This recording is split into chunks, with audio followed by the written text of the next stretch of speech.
Yo, what is up, everybody? Welcome back to another episode of the Assassin 4 podcast. Myself, I'm Esquire Dave. We got C Note, that's T Hatch over here on the right side. We got the Mr. 910, Mr. Fayetnam BT in the house. And we got a special guest today, my man Trav on the G, folks, Mr. Milwaukee. This is why you see the Packers of Green Bay in the background. Welcome back to the show. How you doing, man? Good. You good? You good? Hey, I know we was talking about Kentucky before the show started, man. So I hope you recover from that. We'll leave it at that. We'll leave it at Yeah, that. we'll leave it at that, man. But yeah, good to have you guys on, man. Shout out to Brad Dre holding it down for them. Today, man, we're gonna cover some things going on, in the association since the NBA Finals ended a few weeks ago. We had the NBA draft, very mostly uneventful, other than Bronny James getting drafted at number 55 to the Lakers. But there's been a lot going on in NBA free agency since it started back on this past weekend on June 30th. So let's get into it, man. So just to update everybody, some of the bigger signings or the bigger things happening, or as far as the headlines. Paul George going from the Clippers to the Philadelphia 76ers. I believe 4 years, $212 million. Shortly after he got his deal, Tyrese Maxey got his extension. Philly has a big three now. Clay has left the Golden State Warriors. Like I said on the previous episode, I thought it was the last time we're going to see Clay, Draymond, and Steph together. Things didn't go how they wanted to as far as like contract negotiations between the Warriors and Clay. We'll get into kind of how that went down, but Clay ends up going on a sign and trade to the Dallas Mavericks, so he'll team up with Kyrie and Luka. Just as late as today, LeBron James signed a 2-year, $104 million deal to stay with the Lakers. What else been going on? You guys can call it out. You see, but those are some of the big free agency signings, or the kind of the biggest headlines in the association. Donovan Mitchell got $150 million to stay with Cleveland. I don't know why. They got a bunch of leaks over there, but it is what it is. Fellas, what are your thoughts on? Let's start with this Golden State situation. With Clay going to the Mavericks now, because to provide some context on that, this past year was a contract year for Clay. Statistically, this was his worst year of his career. Earlier in the season, the Warriors offered him 2 years, $48 million. He decided to not take that deal and bet on himself this past year, and it just didn't work out that way. And I think he was looking for around I guess he was looking for $100 million or whatever, or he was looking for like a big payday, but the Warriors weren't looking to give that. And he was in talks with the Lakers and the Mavs, and I think even for a lot of even me personally, I thought he was going to go to Orlando, because it's by the water and they need a shooter. He ends up going to the Mavericks, and I guess the move makes sense because in the finals, Dallas shot I think 30% from three during the series. That is a needed help that Clay will provide them. But fellas, what is your take on not having this trio in Golden State anymore? Clay going on to Dallas, and what are your thoughts on the whole situation? Terrence, we can start with you. Yeah, I mean, my boy KD said, Clay was coming off a deal where he got paid like 4 years, 140, but he was out for 2 of those years. And some of the friction actually started when he came back in 2022. And, after Andrew Wiggins was their second best player, in that finals run, they extended Wiggins. They gave him a big contract. And, like, Clay just started feeling a type of way. And then, when you have a rookie come in, I can't even say his name, but the white boy that they started at 2, they moved Clay to the bench. Yeah, Podzimski. Yeah, that was kind of like Clay took a type of way. He didn't really make much noise, through the press, but behind the scenes, as it's come out that Clay's antics kind of rubbed off on people the wrong way in that organization behind the scenes. And this has been going on for a while. And I think I was watching something, or I was listening to the radio, and they said that it was around Christmas this past season where I think it was Brian Windhorst pretty much knew that Clay was out of there because Clay was like, his body language was bad, and he was talking about stuff, and pretty much like the writing was been on the wall. And his last game in the Warriors uniform, he was 0 for 10. I think it was just time for a new start. Being in Dallas' system actually might help Clay because it's more isolation, but he's not going to have to move around as much. The Warriors, they run a lot of motion, so Clay's on the move a lot. There'll be less wear and tear on him throughout the season. Being in the isolation is kind of staying in the corner, catch and shoot, because Luka and Kyrie are going to do what they do, create in isolation. I think it's a good pickup for Dallas, but my only question with Dallas now is that perimeter defense.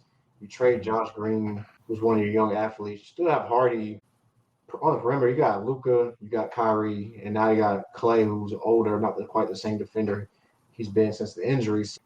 That's going to be the question mark for Dallas coming on the perimeter. They're just going to get beat off the bounce, and then Lively's going to have to try to make up for it. And this puts a lot of stress on your back end of the defense. So I don't know what Dallas is going to do as far as the perimeter defense. But as far as the other options, I mean, that's probably the best place for Clay situation money-wise. The Lakers offer 4 years, 80, but 3 years and 50 and 4 years, 80, not really much difference when you factor in taxes and everything.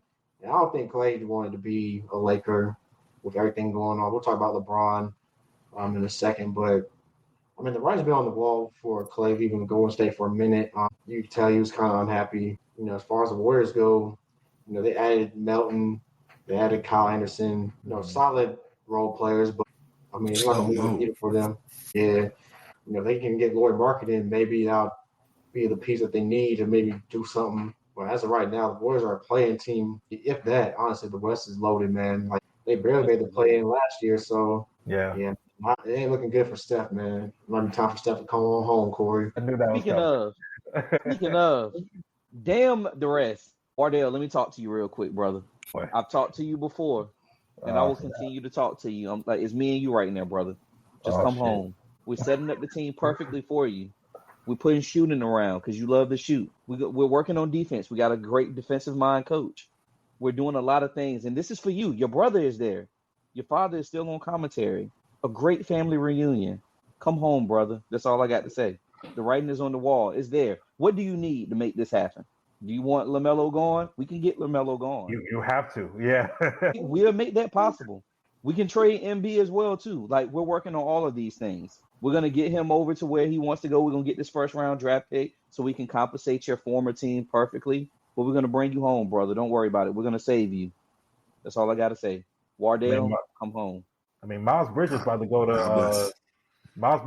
to what T Clippers. The last chance. They better give us that first. They better give us that first in 2030. That's all I got to say. I'll take that bitch and flip it. Go to state. Hey, real quick, bro. Hey, Clippers, bro. What's going on, Steve Ballmer, bro? I mean, Kai Jones off the perks. Josh Primo got a weird case. Like, what's he doing? Why is he around? Why is he around, man? Why is he around? Why is he signed, man? Like what? Kevin Porter Jr. Man, they got the prison team, man. That is nuts, man. Damn, I need Dre here just for that for the pick. Oh no, man. For my player pick. I say it's just but OVO. But real quick for the Warriors, though, I think unless they look into they kind of semi in a rebuild, and I guess they can give the young dudes like a chance to kind of learn from Draymond and from Wardell. But it's Kuminga Cook time, bro. Like I'm talking about like Kuminga out the line, and like it's time for him to go, bro. He gotta go get it. Like this got to be his year to just like get his stuff off, bro. Yeah, like because he I think he's taken it in the past year or two to them steps, but this the year I'm expecting to see like everything like go crazy.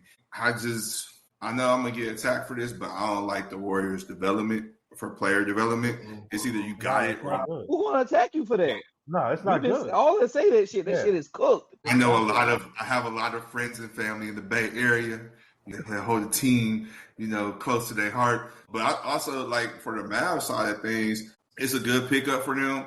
And kind of to piggyback off of what T Hatch said, like, they don't got no defense. Like, they're about to be like the Indiana Pacers of the West. Like, they're just gonna have to run and gun you. Now, it is great for Luka because they don't have no corner dude. Like, God bless PJ for finding a jumper in his NBA career, but it's not as historically reliable as you would say to Klay Thompson. Man, I tell you, they are going to be interesting to watch because they have the offensive tools there to be something, but defensively they can't stop nobody. So that's going to be really interesting for them. Poor Lakers, but adding Klay ain't going to give them. They need defense too, and adding him Adding Klay ain't gonna help the Lakers. I'm sorry, people gonna disagree. Like, oh, you got a shooter, this and that. Yeah, but they had defensive issues. LeBron 40, bro. D-Lo don't play no D. All you got pressure on Anthony Davis, and then Austin Reeves, he showed when he want to, and you saw how Hachimura, I don't know where he went that last series. He gone. So I think he did what was the lesser of two evils, or three evils, to be honest. I feel it, yeah. Yeah. I mean, the Lakers when they played the Nuggets, they didn't have Jared Vanderbilt, which is like their only defender type of player. And he gotta get a J. No, he's a liability on offense. He's a big liability on offense. But the thing about the Lakers is that their worst. We know that their worst matchup problem is playing the Denver Nuggets. But what about some of these other teams though? Like when they face these. KCP gone. The Denver Nuggets took some hits too. They did. Did.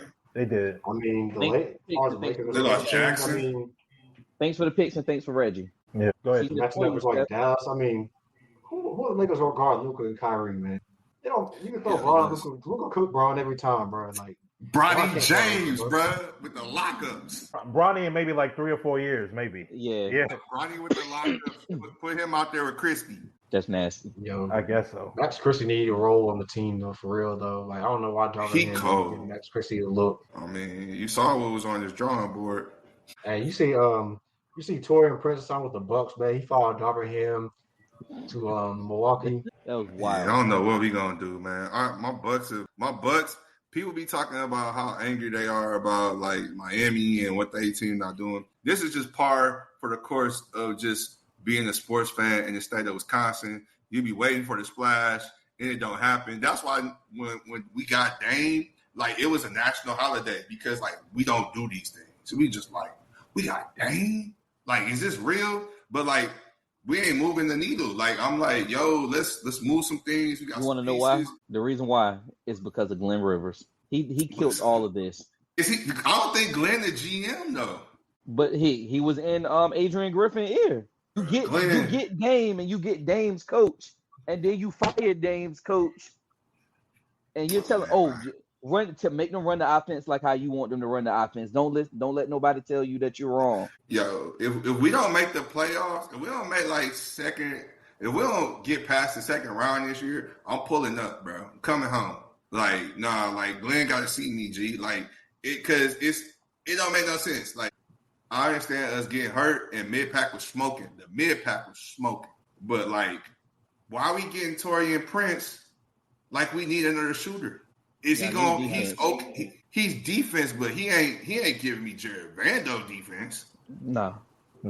So you giving me a 7 out of 10 defender who can shoot when we got a team full of those off the bench? I'll tell you what y'all missing, and I can't stand his ass. But I know you gonna say Grayson Allen. That was a bigger loss than people think, man. Yeah. I knew you was gonna say that shit. Grayson Allen is just. He was balling with us. He do the dirty work. Yeah, he do the dirty work. He play with edge. he can hit that 3 ball. He actually put the ball on the floor and kind of create a little bit, his own shot. Yeah. Get to the rim. So, Middleton can't do that no more. Middleton's just going to shoot straight middies. But you know what? Mid-pack, that last series against Indiana, mid-pack was getting off, bro. He had the whole package, bro. The mid-pack was smoking. Like it was going crazy, and you were seeing that bad. You were seeing them go to the cup, do some things in desperation, because we needed them. We had nobody else. Yeah. I'm about to say you didn't have Giannis or Dame like for 2 of those games. It's just not sustainable. Man, especially when he's coming off injury, ain't playing that many minutes like that throughout the season. Truly, you guys should be a top 4 seed. But okay, speaking of which, though, because let's look at the East real quick, right? With the Bucks having to contend against the Sixers that now have Paul George, Maxey, and Embiid, the Knicks just they even though Hartenstein just went to the OKC Thunder, they got Mikal Bridges in a crazy trade that messed up the market, right? And now they got the Villanova Knicks now, and then Indiana's there. Who Boston obviously is there. Boston just re-signed. Is Indiana really there? Yeah, that's what I'm saying. Is Indiana really there? I'm gonna be honest. I think Indiana is going to regress. I really see them regressing this upcoming year. They have no defense. They just run up and down. They could. I mean, they remind me of when the Hawks went to the conference finals. Yep. That one year, and then they regressed right after that. So that is fair. But still, your Bucks got to deal with the Knicks, the Celtics, and the Sixers at the top. And the Heat. And you can't forget about Miami either. Yeah. Because although Pat Riley can't sign nobody.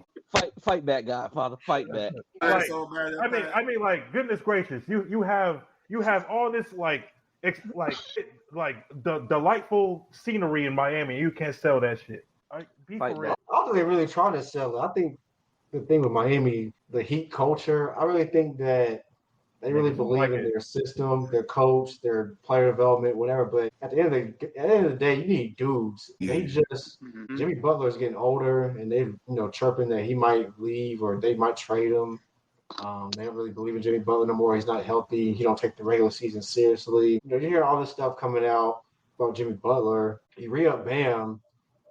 For whatever reason, Tyler Hero has become public enemy number 1 in Miami. Yeah, I don't know why they hate my boy. I don't know. They trying to sign DeRozan. They trying to sign DeRozan, I guess. That's gonna be a floor spacing nightmare. I don't know why. I don't know why you're trying to get DeRozan. He's it's not a good fit. I mean, Trav, how will your Bucks be able to contend with those 3 or 4 teams at the top of the East? So, how will they be able to contend? I think health. I think if we stay healthy, and we stay in the middle of the pack, not like a 7, 8, 6 seed, but we 5 and up. I think we're good. I think we're in good contention because one of them dudes is going to be hurt. Joel Embiid is not going to be healthy a full season. He will get y'all to the 2 or 3 seed, but he will not be healthy. Paul George, we'll see.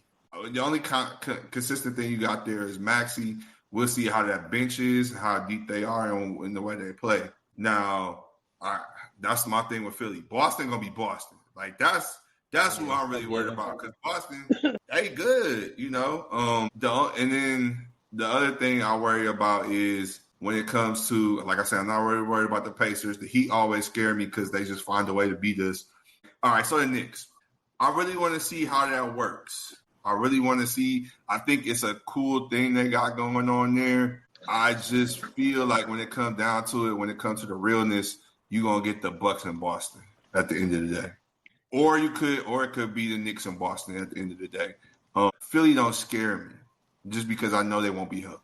That's my rationale on things. That could be some homer talk, but I think a healthy Bucks team, we should be able to contend with them. The only team I think that I give with some trepidation would be the Knicks, just because they just look deep. Pause. They got a team just they can go down to the bench and they can just be like, all right, Julius Randle hurt, put in this dude, boom, boom. If they go ahead and use the bench too. Yeah, I'm gonna tell you, Tom don't like using that bench. He don't, but he got so many players to choose from. No, I was gonna say one thing about the Knicks. If Mitchell Robinson can't stay healthy and you lose Hartenstein, they are kind of thin in that front line. So but then you go small ball. But the one thing that I noticed in the past few championships, small ball hasn't won since the Warriors. Everybody's had a big man. You see, a healthy Bucks team with a healthy Bucks team with Giannis and Brook Lopez can punish the Knicks small ball lineup. Or if Mitchell Robinson fell in trouble or injured, Randall can't guard Giannis. Randall gonna get cooked by Giannis, bro. Giannis gonna go right by him or right through Randall every single time, bro. So that's just something to watch as far as the Bucks and maybe like a healthy Philadelphia. You know, if Embiid get Robinson in foul trouble, then that can, he'll dominate if he's healthy. That's the thing. And the thing about the Bucks, people are sleeping on is Giannis hasn't been healthy the last two postseasons either. So you forget last year they were the 1 seed in the East, and then Giannis got hurt, and then Miami just kind of got hot. And and then Giannis wasn't available this year. So, hopefully they come up with some type of plan to keep Giannis healthy. Just the way that Giannis plays the game, he's getting older. You gotta protect the player from himself sometimes. Not just sit him out games, but watch his minutes throughout the season, and hopefully Dame and him get better chemistry, so Dame can pick up more of the slack, and Middleton can find a groove a little bit as well for your Bucks. But I think Milwaukee slept on, but the East is going to be kind of tough because it's very top heavy. You got 4 or 5 teams that are going to be really good, and then you got teams like Indiana and Cleveland that you can't sleep on. Like they're good. And the Magic. Yeah, that's what I was about to say. Orlando is going to scare a lot of people. They're going to scare a lot of people. Magic might be up there. Magic might be the OKC of the East. Yeah. I see that. I can see that. Because, Paulo's a star in the making. I feel strongly about Franz Wagner. I think he's also a star in the making, too. They got a good young core. They have an amazing young core. Yeah, they do. Jalen Suggs and then KCP just signed there. Yeah, Cole Anthony. I would say they probably had top 3 young core in the league right now. Behind OKC? Behind OKC and maybe Houston. Yeah. And I'm gonna call it right now. I'm gonna give the Magic the 2 seed. That's crazy. That means Go ahead, T. No, because they're young and they're gonna play hard. Oh. And they got a few veterans like KCP, And that's a good vet to have too, because he won some rings and he know what to do. Fit the system. You have teams like Philadelphia, Milwaukee, kind of low managing their guys, and I can see Orlando probably like moving up in the standings because they're young and they don't really know any better, and they're going to have something to prove. Coming off of the playoffs last year, losing Game 7 in Cleveland when they had a lead early on. So it's not far fetched. The one thing with Orlando, they need a guy on the perimeter that can really get a bucket. Yeah. But I can see them being a second round team. I can see them being a 2 seed, making the second round, and then them like either make or break it type deal, like with OKC, where it's like, okay, where's the youth show and where is like this is a make or break it type thing? Like, do we see Paolo come out and emerge as the alpha he is, that he knows how to play in these situations? I think that's what's going to really the diamond in the rough, put in the fire type situation for them coming next season, especially in the playoffs. I can see that one. Yeah, for sure. They may need to actually go talk to the Bulls and see what they can do to either get Levine or DeRozan. The only thing with Zach Levine, man, Zach Levine, it seems like nobody wants Zach Levine. It seems like nobody wants D'Lo. And I don't know why Brooklyn think they can trade for get Ben Simmons off their books. That ain't happening, bro. Man. Ben Simmons riding that bench into Fashion Week, bro. But I say, like Louis Vuitton, the only one that can sign Ben Simmons right now. Talk about it. Or a Jenner sister. Oh man. I ain't think we were going to talk about a damn Jenner. I think that's going to come up either, man. That's wild. I hate to touch on Ben Simmons, but I just like, bro, just get out. I'm cool because you know what? Let him take up that salary cap so Cam can get all these buckets, bro. Because they use that salary cap to get somebody that shot's taken away from Cam. We know Cam about to get 38 a game. Hell He yeah. just gonna go crazy. He gonna be the dude in the league where he on a trash team, but it was like Cam scores 48 in a loss by 32. 38, 4-1. 4-1. That's gonna be his stat line all season. I'm calling it. He gonna be going for the scoring champ, bro. And ain't nobody see the Brooklyn game all season, bro. He out there doing amazing shit. Yeah, and that's thanks to Ben Simmons for not taking those shots away from my man. Brooklyn. Yeah, go ahead and sit there. Go ahead and go all the way down to the East End where Detroit is at. Yeah, because it's a wrap. It's a wrap. Yeah. Detroit might be, bro. That's their vet, bro. Man, history. Fuck the Pistons, man. Like, man, come on, bro. Like, how you do Monty Williams like that, and you still got to pay him $65 million? Like, come on, man. Motor City, the Horse City. That's what I call it. I feel like this guy way of punishing Tobias Harris because he got him up out of Detroit, got him to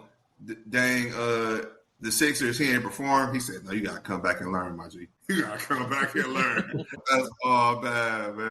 Oh well. It was cold there, man. Yeah. The season, I think we touched on it a little bit as far as the play-in. And this may be a good segue before even to our next topic. BT, how do you feel about LeBron and, Bronny going to the Lakers? How do you feel about, them possibly playing together this upcoming season and the ceiling for Bronny James? All right, so before I get started, I'm going to say this one more time. I'm not a Lakers fan. I don't fuck with the Lakers. I'm a Bron fan. Amen. My team is the Hornets. Get that shit off, okay? Yeah, stand on business about that. Yeah, get that shit off, my boy. Yeah, stand on business about it. You can't find a tweet or a Facebook post of me ever saying "Go Lakers." That shit don't exist. Okay? Not a Lakers. Get off, my boy. Get off. Yeah. But I think it's dope to see Bron and Bronny play together. It's never been done in basketball before. It's been done in baseball with the Griffies.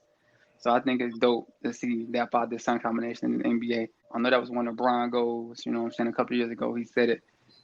As far as LeBron signing back with the Lakers, I'm not surprised. Once they drafted Bronny, it was a no-brainer. Mm-hmm. He tried to get him a little bit of leeway to sign some players, not taking the max. The front office, once again, butchered that. Yeah. They had to give my dog the max, you know what I'm saying? He deserved the max, $52 million a year for 2 years. He deserved that. I think Bronny. No, you finished. Yeah, go ahead. No, I think as far as Bronny expectations this year, I see him in the G League most of the year, trying to get his footing. We all know he had that condition that happened last year that was very unfortunate. So he got off to a slow start in college. You know what I'm saying? So his numbers was looking kind of bad in college because he couldn't practice. He had to get cleared. And when he finally was able to play games, USC was trash. You know what I'm saying? So the numbers didn't look good. He was averaged 4 and 2, I think. About 5 points, 3 rebounds or whatever, yeah. Yeah, so I think the G League is going to be where he steps up at. He might get a couple of games here and there in the regular season, but I really see him in the G League. Yeah, and it's quite a shame for the Lakers front office because all LeBron wanted for them was to get, quote unquote, an impact player. Yep. Not even like it wasn't trying to go get Paul George or go get. They wanted Klay Thompson. I know LeBron wanted Klay Thompson, but you saying Dr. Connect not an impact player? But that's through the draft, man. He still got to prove himself. I feel like he will. He can be an impact player eventually, but they need something right away. They need something right away. And honestly, even although this free agency class was not very strong, the big fish were Paul and Klay that went to other teams. Donovan signed back with Cleveland, and there weren't any real big fish out there, or not as many as if you go back to 2016 or 2010 or even maybe 2 or 3 years ago. So Yeah, they just wanted like some impact role player. They couldn't even get that. So I mean, Nah, it's they're just gonna have real to. funny. It's just real No, funny because the T called the Lakers broke and they experiencing broke behavior. But they yeah, looking funny in the light, man. For them to get an impact player, they gotta have to do it through a trade. And I don't see Pelinka doing that, bro. I know Corey brought it up in the chat. You know, he had that one good year, but when he made some trades 2 years ago, but he was getting inspiring contracts. People gonna Yeah, want to get that up regardless. You know what I'm saying? yeah, So you made a good point there. I don't really put that as him making any moves, bro. People just want to get out them contracts. Honestly, outside of that, Pelinka hasn't done anything his tenure with the No, Lakers. Magic got you Bron. Clutch got you AD. He ain't do that. So what has he really done? Brian and Clutch got you. So what has he really done? what Rob Pelinka has done has get guys like J.R. Smith and Deion Waiters and Quinn Cook and Hachimura. D'Lo, Austin Reeves. He drafted Austin Reeves. He drafted Austin Reeves. I can give him that. I can give him that. And he was undrafted. Austin Reeves was undrafted, so that was a good sign. Yeah, Christie. Malik Monk, fam. He got Malik Monk. But they didn't let him go. But they let him go. Yo, he didn't even get Austin Reeves. Austin Reeves wanted to play for the Lakers, so he went to them. So listen, Austin Reeves told teams don't sign him because he wanted to go to the Lakers. So that's not him getting. That was a layup. But listen, Malik Monk was trying to stay with the Lakers. I don't know what happened with that contract negotiation. Yeah. So he went to SAC. He let him go. He didn't want to pay him. Yeah. Just like it was almost $6 million a year. Just like Pelinka had Alex Caruso. My goat. Didn't want to pay him. Broke up with Chicago. My white goat. But before the injury, and people forget this, Lonzo Ball was like one of the best young two-way type of guards in the league. I thought, although he wasn't like a guy that's can score the ball, but he's a really good on-ball defender. Before the injury, we got to see what he looks like. I still never liked this game, though. But Rob Pelinka let him go, and you can say that was the right choice because of that was for AD though. 2 seasons. Yeah, it was for AD, and he and BI was also part of that too. BI and Josh Hart. Josh Hart, yeah. So he had cools. Yo, and the Magic era is still wild to me. The fact that the dude chose Alonzo Ball over everybody. Literally, he could have had Aaron Fox, bro. And Jason Tatum. That's why he quit the way he did, bro. He was like, I'm out. He know he messed up. He got Brian. He said, that's all I can do. So I know how to be honest. And I said this the other day, too. I think there's a lot going on in that front office that we don't know about. And that's why a lot of players don't want to go over there. Like, I know people like the LeBron haters going to try to say LeBron this and LeBron that. That's why players don't want to go there. But nah, I think it's something deeper than that. I think it's something much deeper than that. Like, LeBron doing everything that he can. The players in the league love Bron. It's something going on with Rob Pelinka, something going on with Jeannie Buss. There's something going on with that dynamic that's not attracting a lot of players. The Dallas Cowboys of the NBA. Yeah. It's a lot of heat over there. It's always, that's the team. Everybody you talk to, I'm a Lakers fan, I'm like Kobe. Boom, boom. Just like you do with the Cowboys.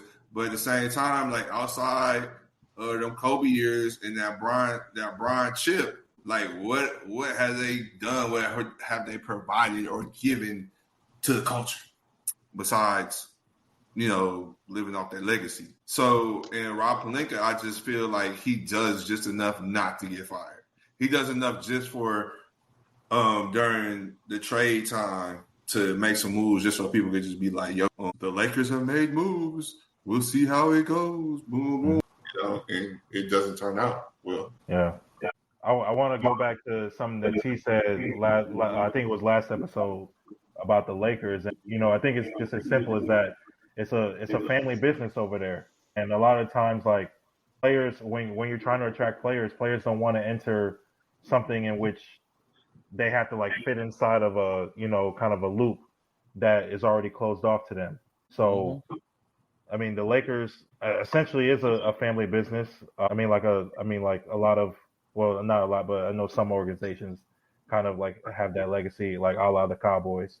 But yeah, I mean, I think just players don't want to be part of that. They don't want to be part of that mess. It's just like for a period of time, like players didn't want to go to the Knicks because of just the dysfunction in the front office. So I think it's kind of the same thing. Yeah. Not only that, Bron got 2 years left. So what does life after Bron look like? Like, what is that going to look like for the Lakers? What's life in LA going to look like after LeBron? How much more prime AD do you really have? Yeah, he was relatively healthy last season, but is that going to be the norm moving forward? Or is that going to be an anomaly moving forward? So playing with LeBron is hard because guys know that when the Lakers win, LeBron's going to get the credit. When they lose, everybody else gets the blame. Yeah. It is what it is. That's GOAT life. That's GOAT life. That's kind of like how it goes. But like I said, go ahead. No, I was gonna say then when you factor in the Laker fan base on top of that, man, I've sat in some of them Laker spaces, bro. They are one of the most toxic fan bases in all of sports, bro. The fan base is what kind of makes it kind of hard, I guess, and even to work or play there would probably make it pretty hard because we all seen them fans. If you've been to a Laker game and they win a regular season game and they out in the arena by the hot dog stand cheering like they just won the 18th ring, you like, bro, man, y'all won by 5, bro, against like Minnesota. Like, come on, bro, like you got chill. Like it's not that deep. So fan base don't help. Sure. All right, man. We touched on some young talent a little bit. Let's just talk about transition over to the NBA draft. And to me, my nickname for this draft is French fries because all I saw is a bunch of French dudes just get drafted throughout this draft or whatever. I can't even pronounce like the dude that went number 1, Zachary Rasacher. But yeah, but to recap a little bit, Zachary Rasache went number 1 to the Hawks. Alex Sarr went to the Wizards. Trash boy Reed Shepard went to the Rockets. My guy Stephon Castle went to the Spurs to go play with Wemby. Unfortunately, he got to go play with Chris Paul, but that's not my problem. Ron Holland, Pistons. It's got damn. Okay, so I do remember. Don't worry. Oh yeah, don't worry about it. Another French nigga. Another French nigga. Golly, my name Salon or whatever. Salon. Lee. Names we'll never hear of again. Hey, Adam Silver, what the fuck have you done? Yeah. Well ass. Hey man, hey Corey, man, don't get us banned in outside the U.S. Bro. Hey, you right. Hey, no, fuck that. Tomorrow Independence Day. Go ahead. Fuck you, Adam Silver. First and foremost, tomorrow Independence Day. That's for America. Not for this shit that you're trying to pull with this for America. Not for this shit that you're trying to pull with the NBA. This shit gotta stop. We can't even pronounce motherfuckers' names no more. That's what you do, Jasper Sitwell? No, let me chill. Let's round out the lottery real quick. My man Klingon went to the Trailblazers. Rob got drafted. Rob got traded to the Timberwolves from the Spurs. Zach Edey cracked the top 10, went to Memphis. That's gonna be crazy. CMG Zach, man, that's loading. Cody Williams to the Jazz. Man, Zach Edey is a 7-foot Juntao, bro. Yo, this dude gonna be out in Memphis, bro, with Goofy Morant. This is gonna be hilarious. That's gonna be interesting, man. But Matas Buzelis went to the Bulls. I thought he would go to the Hornets, but I didn't see that picture. He went to his home team. Yeah, from Chicago. True. First round, Terry McCain, Sixers.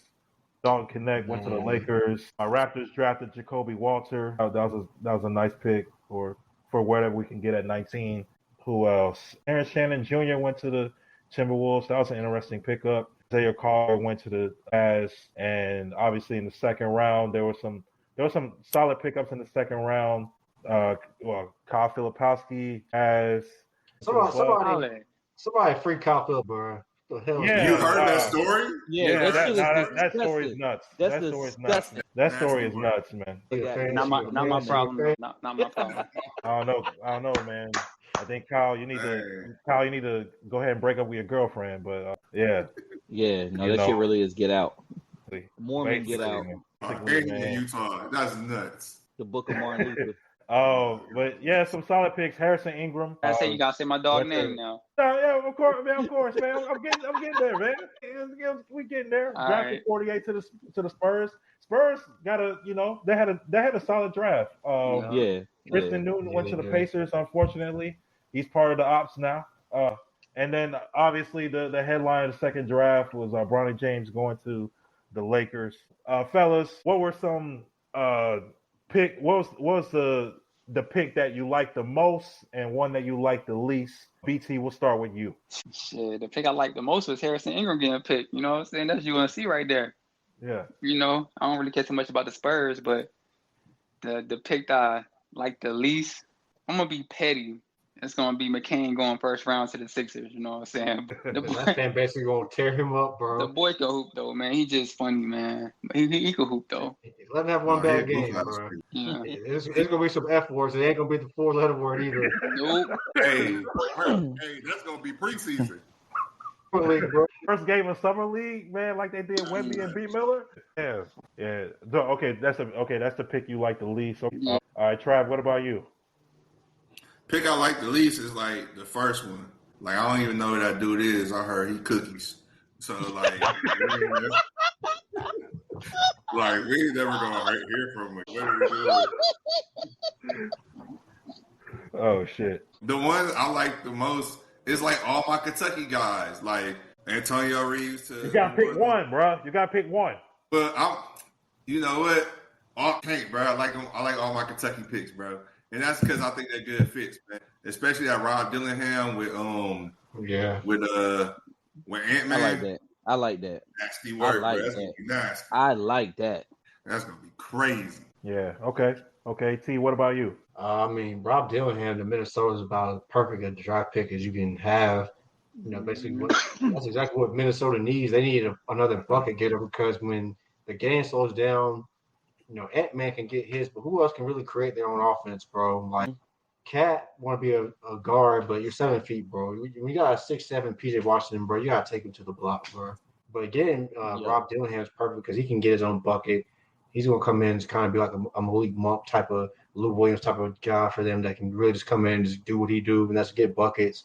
Because when you have the defenders that Minnesota has, you know, people question Dillingham's defense, his size, whatever, but when you have Ant-Man and McDaniels and obviously, you know, their front line, you can make up for Rob Dillingham's deficiencies on the defensive end. Plus, it gives you something on offense that Mike Conley can't give you anymore, or some of the other guys aren't dependable. So that was a home run pick. They didn't even have to give up much to get Rob, you know, move up.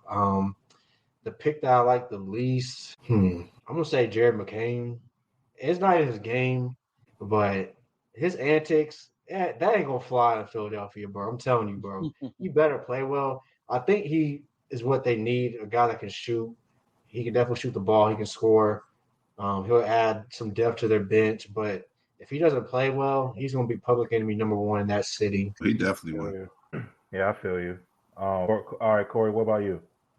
Yeah, we talked about Rob a bit, so I'm just going to be a homer for a second, and I'm actually going to say AJ Simpson. I actually like him for us because that's some 3-point shooting that we absolutely needed. Looking it up, he was shooting 43% from three last year. That's amazing. 47% from the field, incredible. We definitely need that. Hopefully, we can allow that to transition over to the pros. He's going to be a good backup. I can see some lineups where a small ball lineup with him and NSJ. My apologies. So I'm very excited about that. The pick that I didn't like, I didn't like at all, was someone who didn't even get picked, but I did like where he signed to undrafted. It was Jack Golke. We remember him. Yeah. My bad. That's so petty. My bad. But no, actually, I like Buddy. And then on top of that, going to OKC, I feel like is the perfect pick, perfect place for him because he's going to be able to not express himself, but actually play his game. Also, he's probably going to end up being in the summer league on top of that too. So being in the summer league, that's going to allow you to hone in on your skills and become a little bit better. We've seen the type of clip that guy has. So we can only imagine how it's going to look in G League, and hopefully if he makes it up to the NBA. Yeah, coming off from. Yeah, go ahead. I like. It was a risk, but I like what Charlotte did at 6 because in the draft that's bad. You take the youngest player in the draft, 6'10", long arms, decent shooter, still raw, but if he can put the ball on the floor, learn the NBA game, he plays with a lot of effort and energy, so you can't question his motor, which is a plus. So he'll come in and contribute just on the defensive end with his length and give you some points just off a hustle for now. But if he actually develops into something, that's the type of pick 2, 3, 4 years down the road that could be still in the draft. And Charlotte's played it safe too many times, taking 4-year college players out of the Big Ten or don't get me started on that shit. know, Who they took that 1 year, bro? The buddy from Wisconsin. Frank the fucking Tank. Frank Kaminsky. I was hurt. I hated that fucking pick with a passion. I was hurt. Booker, bro. And Bill, was it Bill too? No, not Bill. I'm gonna keep it tall. I didn't like the MB pick at first either. I did not like the MB pick at first. Who we took over SGA? Over SGA. They traded SGA, but yeah, that's right. Honestly, I thought we should have took Michael Porter Jr. over PJ Washington. Yep, that's the other one. Because PJ Washington is a solid player, but Charlotte, when you're a small market team and you don't attract free agents, you have to take a risk at some point. They played it safe. Well, you got to play it safe. We didn't know what because he was coming off that back injury, right? Yeah. He didn't play his second year. True. I don't know how it is, but y'all would I've been on the record. I've been on the record saying I was okay with drafting him and letting him sit. Hell yeah, me too. I was on record. Just off his talent. The talent was there. Now, you're right, though. Some people would have hated the pick. Mm-hmm. Some people would have hated the pick. Because it's a risk at that time. Yeah. But Charlotte hasn't taken risk, and that hasn't necessarily worked out. We've had some better drafts recently, but I feel like this was a good draft to take a risk because if it doesn't work out, this whole draft is trash anyway. So you already have that excuse that this was a bad draft. So why not take a risk? And I think we have LaMelo. That'll help his transition to the NBA be easier if LaMelo is healthy. That's really going to be the key, though. LaMelo has to stay healthy because if he's not healthy. We moving him. Yeah, he got this nigga. That agenda. Another day. Hey, no, look at it like this. Y'all see the vision. LaMelo is a Cali nigga. Steph is a Carolina nigga. Make it happen. Perfect. I mean, the man already playing real life Mario Kart on top of his roof, bro. Yeah, get that nigga closer to his dad. Let his dad handle that shit. Yeah, for sure. That's crazy. All right, man. I'm gonna stand on business about this pick. The pick I like the most. Stephon Castle at number 4 going to the Spurs. Yeah, we knew that shit. Yeah, I think I knew, but I wanted to say this because I was thinking about this earlier. I feel like with what the Spurs have in place now, with obviously Wemby, Harrison Ingram, I think it's going to be a solid pickup and into the rotation by the time we get to the second half of the season. Stephon Castle, I've already said he's a great on-ball defender. I think he just needs to develop an offensive game. But I feel like 3 years from now, he will be what we saw Kawhi Leonard was back in 2014 or 2015. Yeah, I feel like he's gonna be at that level, or you're gonna see him very close to that level, because he's under one of the greatest coaches to ever coach in the association. That offensive game is gonna develop. I think he has the right people around him, and we don't like Chris Paul. This is not a Chris Paul friendly podcast, but what do we know about him when he's been in situations where he's been like the oldest guy on the team and he's been the guy around a bunch of young players, the team does really well.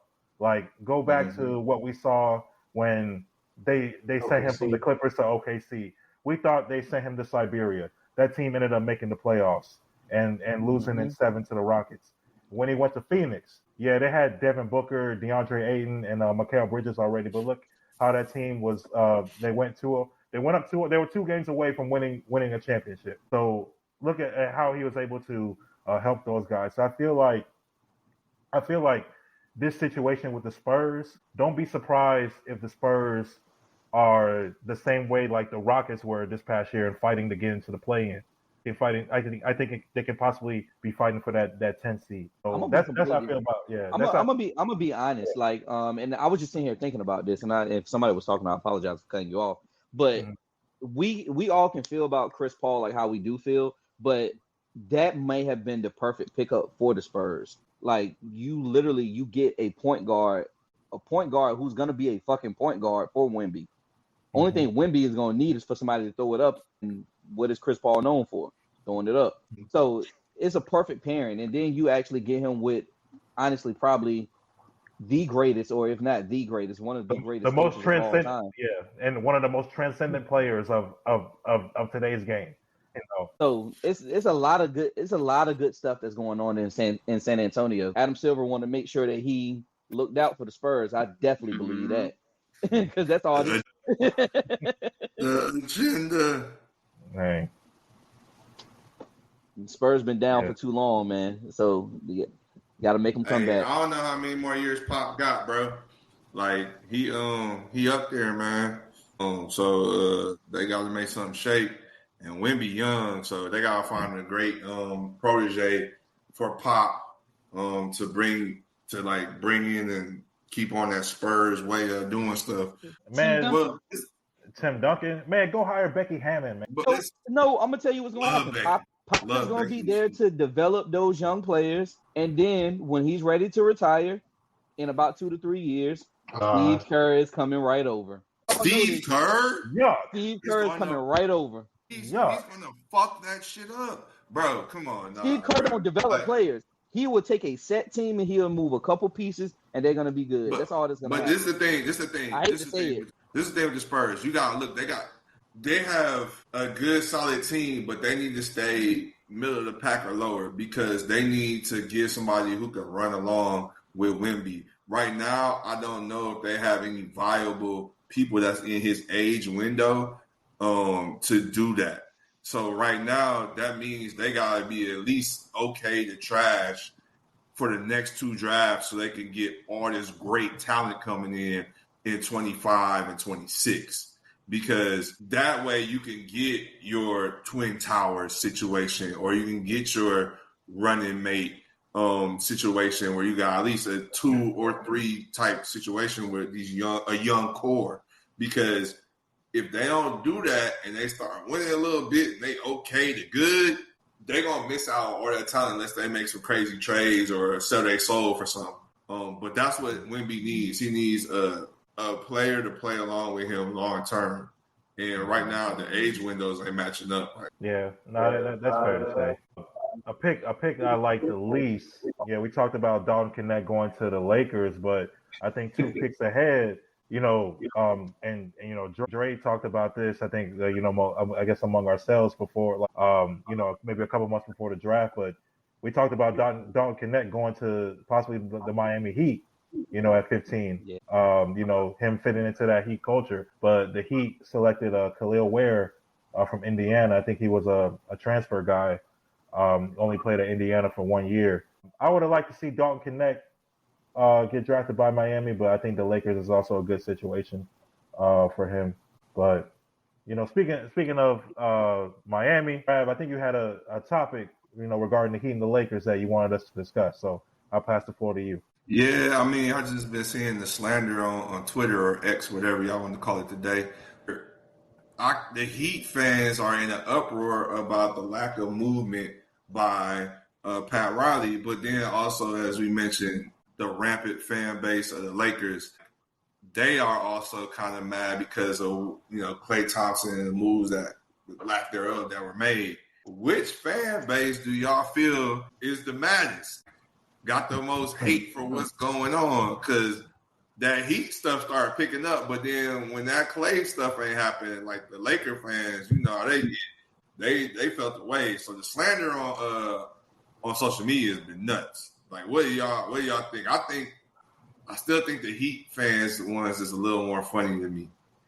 I think they're a little more, because it just started early out of nowhere. I was like, dang, they just shooting off at like all their players. Everybody on the squad can get it type thing. I'm like, where's the love?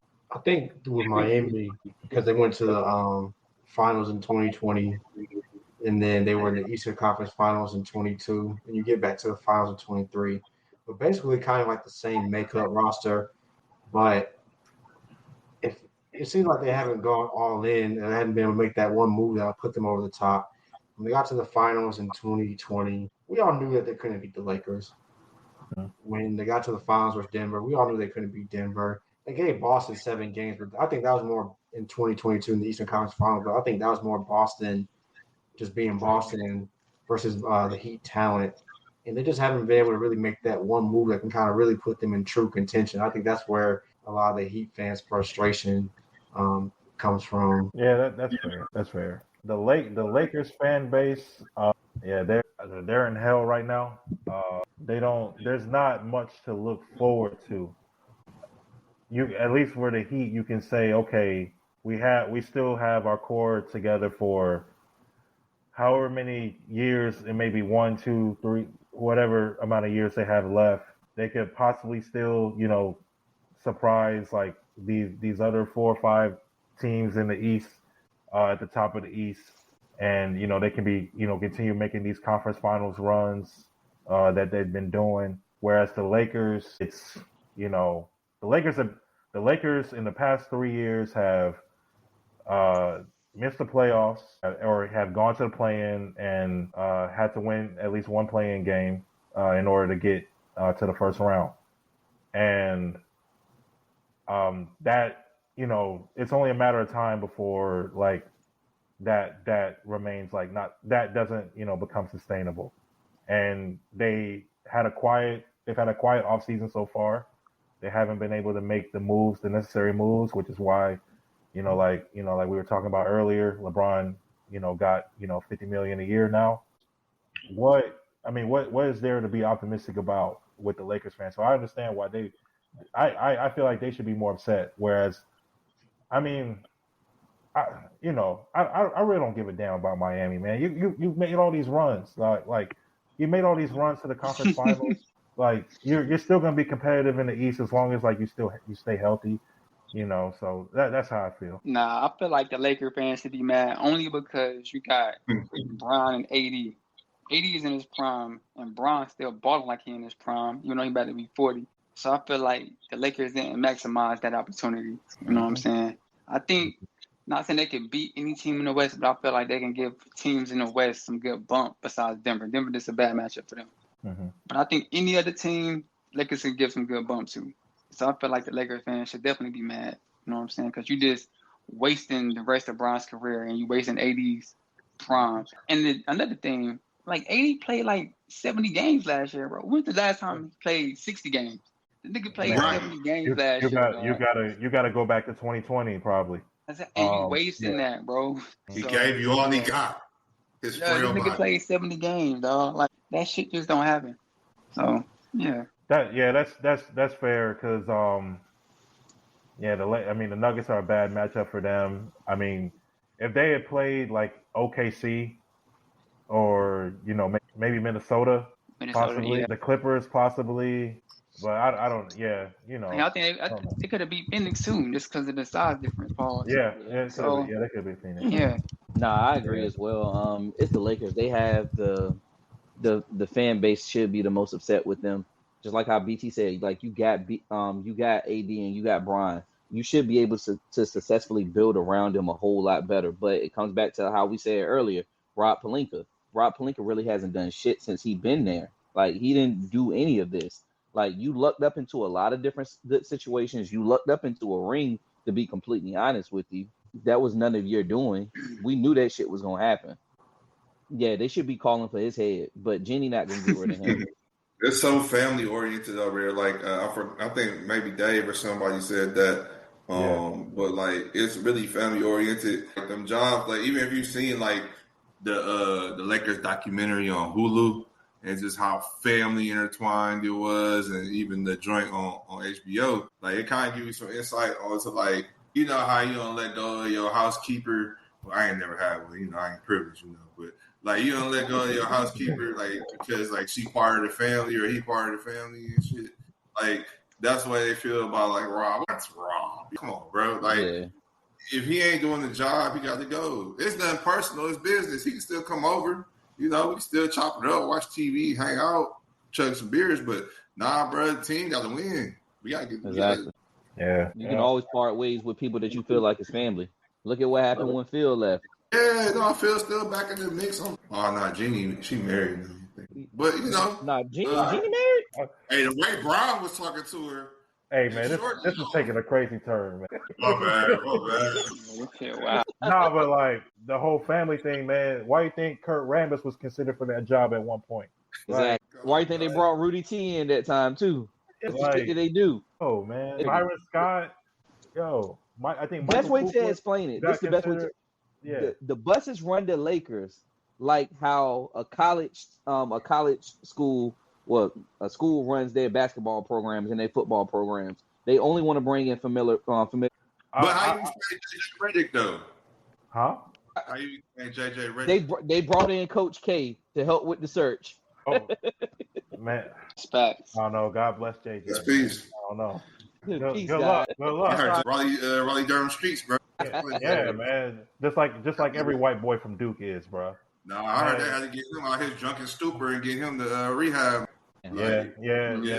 That did happen. But Corey, to your point, I want to make a similar analogy because the buses or like that or the Lakers front office is ran like how the Tejadas do drug dealing right now, man. Oh my God, Dave.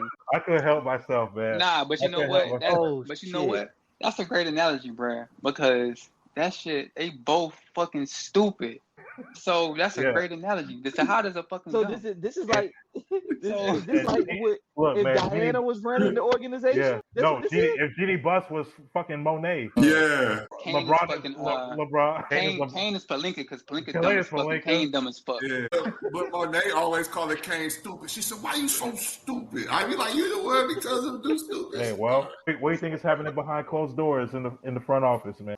You know what the thing was, like all the time, like back in the day, you root for Jenny and you'd be like, oh, she can, get the job and she's gonna be great. Because her brother was the one running that stuff. And they said he was terrible. He had his homeboy in there as the GM or the vice president of operations. They was trash. And so when she won over the team, Jim was terrible.